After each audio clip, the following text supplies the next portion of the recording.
Perkenalkan, saya Pramadita Nisa Fasya dengan NIM G00250036 dari kelompok B5 pada inhal kardiorespirasi. Yang pertama adalah penjelasan terkait struktur eksternal core.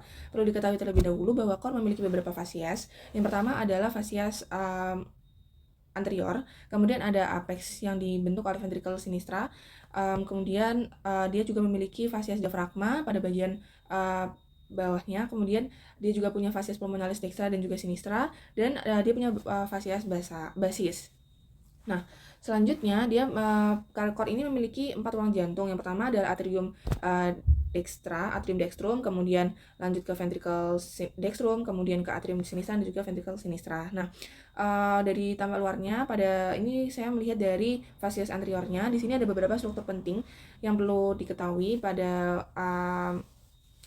pada struktur eksternalnya selain 4 ruang jantung tersebut, yaitu yang pertama adalah sulcus coronarius.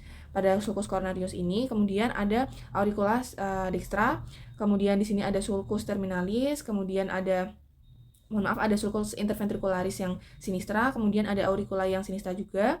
Kemudian di sini ada ligamen anteriosum seperti itu. Kemudian ventriculus dextra auricula. Nah, kemudian dilihat dari sisi yang lain, di sini terlihat ada apex cordis yang dibentuk oleh ventricle sinistra.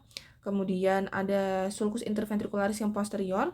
Kemudian ini ada sulcus coronarium, sulcus terminalis yang sebelah sini.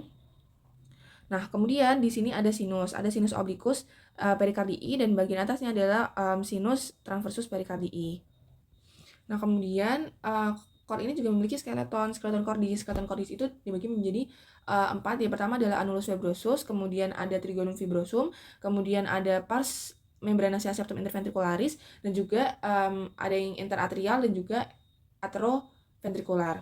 Nah, atrioventrikular. Nah, apa perbedaan antara annulus fibrosus dan juga trigonum fibrosum? Yang pertama adalah annulus fibrosus itu merupakan cincin fibrosa. Nah, nanti itu ada annulus atrioventrikular dexter, annulus atrioventrikular sinister, kemudian ada annulus valva aorta dan juga annulus valva trunki pulmonalis. Nah, sedangkan trigonum fibrosum itu adalah daerah penebalan jaringan yang menghubungkan antara annulus tadi.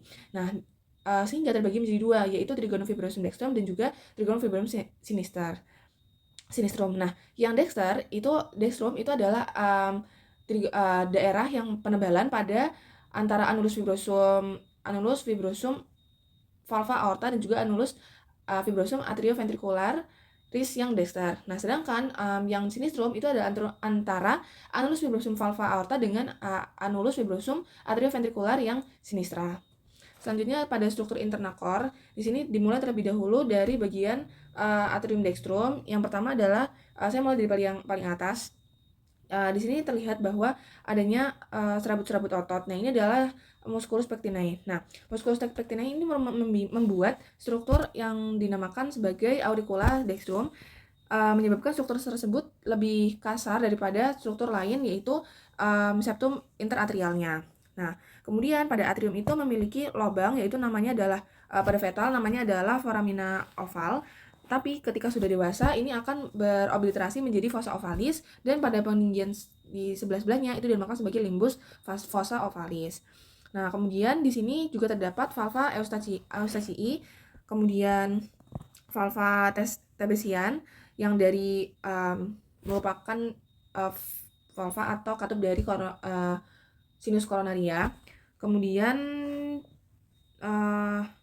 selanjutnya pada ventricle yang dextra, di mana ventricle dextra ini juga memiliki otot yang dapat mendorong darah ke trunkus pulmonalis. Nah, ototnya itu dinamakan sebagai otot papilaris atau musculus papilaris. Nah, musculus papilaris nanti akan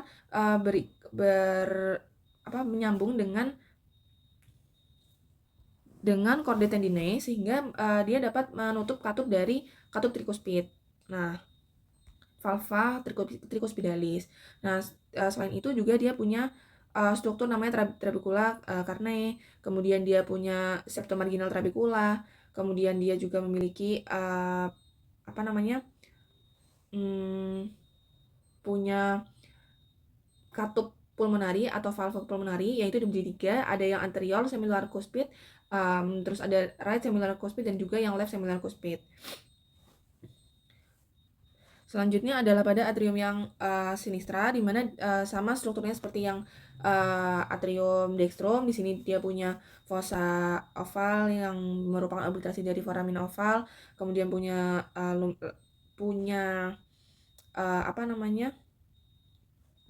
auricula yang sinistra dan juga ototnya. Kemudian dia punya mitral valve atau katup mitral. Selanjutnya pada ventricle yang sinistra. Nah, ventricle sinistra itu dia memiliki maaf yang tadi yang di atrium itu. Nah, maaf untuk yang di ventricle ini terdapat sinus coronaria, kemudian terdapat musculus papillaris, kemudian ada sama seperti tadi punya tendinae chorda tendinae, kemudian juga punya katup. Nah, katup ini jadi katupnya ini ada katup mitral posterior dan juga yang katup mitral yang anterior. Selanjutnya adalah valvula cordis dan juga sistemnya. Nah, valvula cordis itu tuh ada dibagi menjadi 2. Ada yang semilunaris dan juga atrioventrikular. Nah, masing-masing ini memiliki 2 katup. Untuk yang atrioventrikular itu ada katup atau valvula tricuspidalis dan juga valvula mitralis. Sedangkan untuk yang katup semilunaris tadi itu ada valvula aorta dan juga valvula pulmonalis. Nah, yang pada bagian paling atas ini merupakan untuk yang paling atas yang bagian sebelah sini itu adalah katup pulmonalis, kemudian ini adalah katup aorta, ini adalah katup tricuspidalis, dan ini adalah katup mitralis. Nah, pada masing-masing katup untuk yang atrioventricularis, yang pertama pada katup yang tricuspidalis, dia tuh memiliki 3 katup sebenarnya atau 3 struktur. Yang pertama, yang pertama itu adalah semilunar ini pada bagian yang valva aorticus. Di sini tuh dia memiliki 3 pintu katup. Yang pertama itu adalah anterior, kemudian ini yang dexter dan juga ini yang sinister. Nah, sedangkan untuk yang valva yang pulmonalis ini memiliki 3 pintunya juga, yaitu ada yang bagian anterior semilunar cuspid, right semilunar cuspid dan juga left semilunar cuspid.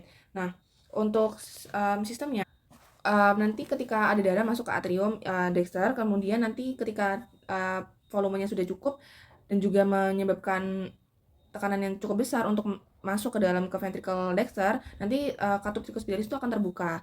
Nah, nanti di situ masuk ke dalam katup tricuspidalis, masuk ke dalam ventricle dexter, kemudian nanti akan menyebabkan tekanan pada ventricle yang ventricle dextra, kemudian berkontraksi. Musculus papillarisnya akan berkontraksi menyebabkan chorda tendina itu akan menarik katup pulmonalis, valva pulmonalis, sehingga darah itu bisa melanjut ke trunkus pulmonalis dan masuk ke pulmonal. Nah, kemudian nanti akan keluar dari pulmonal dan nanti akan masuk ke dalam atrium yang sinistra. Nah, masuk ke dalam atrium sinistra, kemudian terjadi kenaikan tekanan darah, tekanannya itu nanti akan naik, kemudian membuka katup bicuspidalis. Nah, membuka katup bicuspidalis masuk ke ventricle sinistra. Nanti terjadi kenaikan tekanan juga, kemudian akan membuka katup aorta, karena tadi si musculus papillaris pada ventricle sinistra itu akan berkontraksi menyebabkan chorda tendina akan menarik membuka si katup katup aortanya, kemudian masuk ke aorta ascendens dan arcus aorta, kemudian ke aorta descendens, kemudian ke seluruh tubuh. Terima kasih.